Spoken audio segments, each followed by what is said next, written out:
This has to stop being a decision. At some point, this has to stop being something you think about. It has to stop being something you decide in the moment. Because if it's still a decision, it's still optional. And if it's optional, you will eventually go back. Not every time, not immediately, but at some point when it's inconvenient, when it's uncomfortable, when you're tired, when it would be easier to fall into the old pattern, you will choose the familiar. That's how it works. That's how it has always worked. You don't fall back because you're weak. You fall back because the option still exists. So, the shift is not about trying harder. It's not about being more motivated. It's about removing the decision entirely. It's about becoming someone who doesn't even consider the old option anymore. This shows up in small moments first. This doesn't start with big decisions, it starts with small ones. You say you're not going to respond immediately anymore, then your phone lights up and you feel the urge. You check it anyway.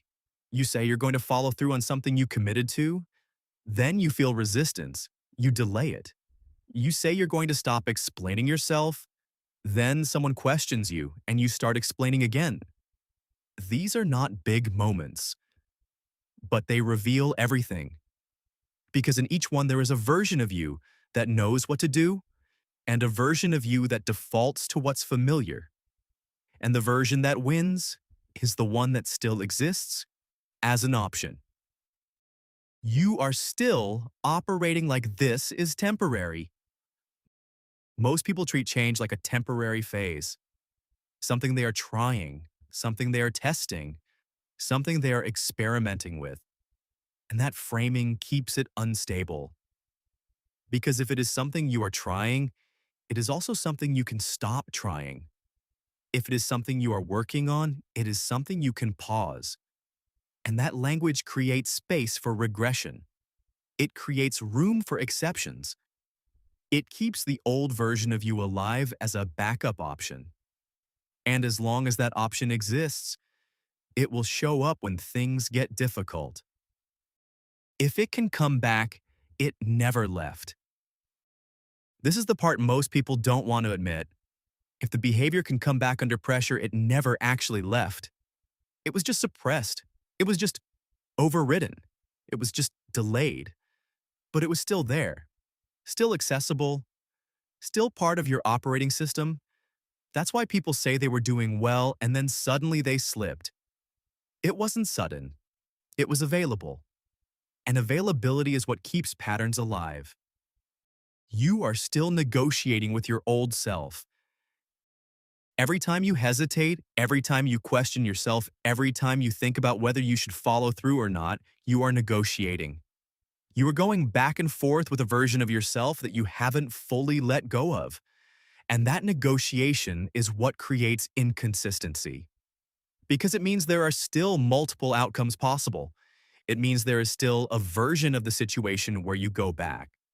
And if that version exists, you will eventually step into it.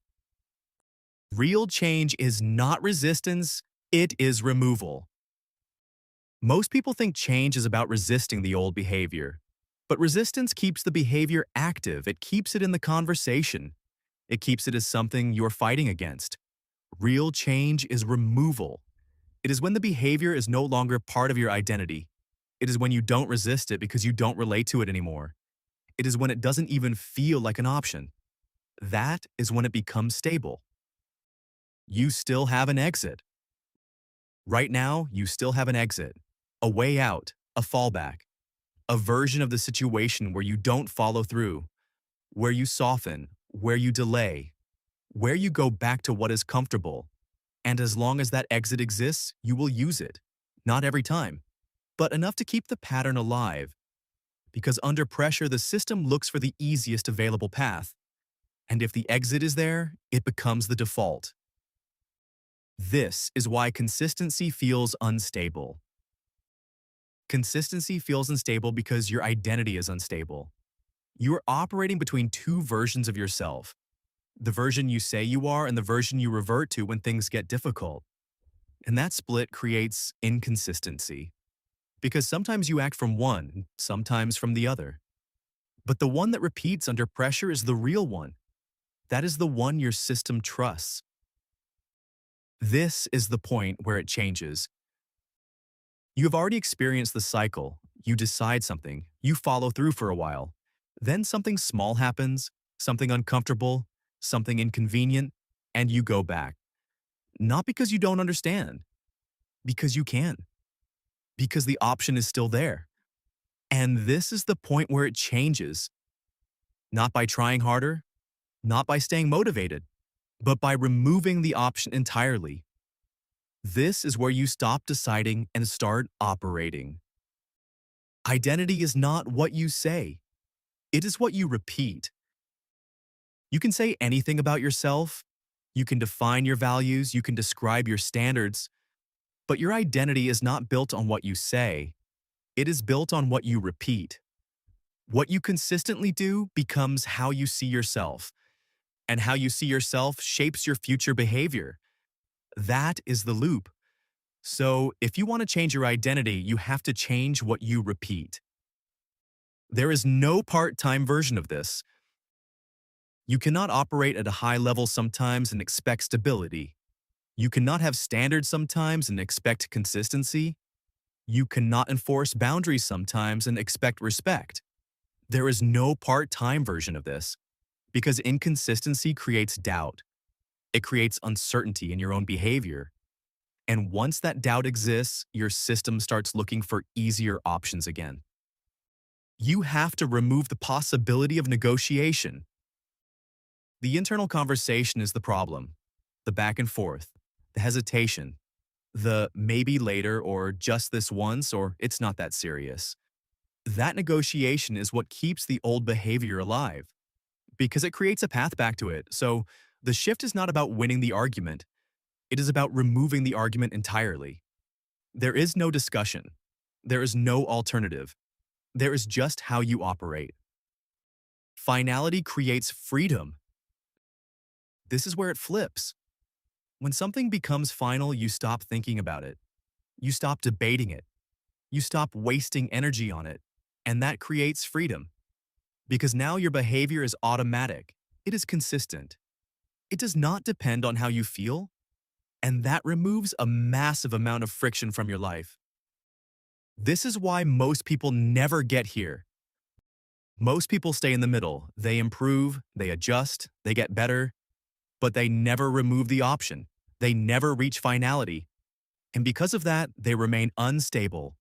They remain inconsistent. They remain dependent on motivation. And motivation is temporary. You have to decide which version of you is real. There are two versions, the one you describe and the one you repeat. And the one you repeat is the real one. That is the one your behavior supports. That is the one your identity is built on. So the shift is not about choosing which one you like. It is about aligning your behavior with the one you want to become until the other one disappears. This is the point of no return. There is a point where something becomes permanent, where it is no longer something you think about. It is no longer something you decide. It is just how you operate. That is the point of no return. And once you reach it, everything becomes easier. Not because there is no effort, but because there is no confusion. This is who you are now. At some point, this has to stop being something you are trying to do.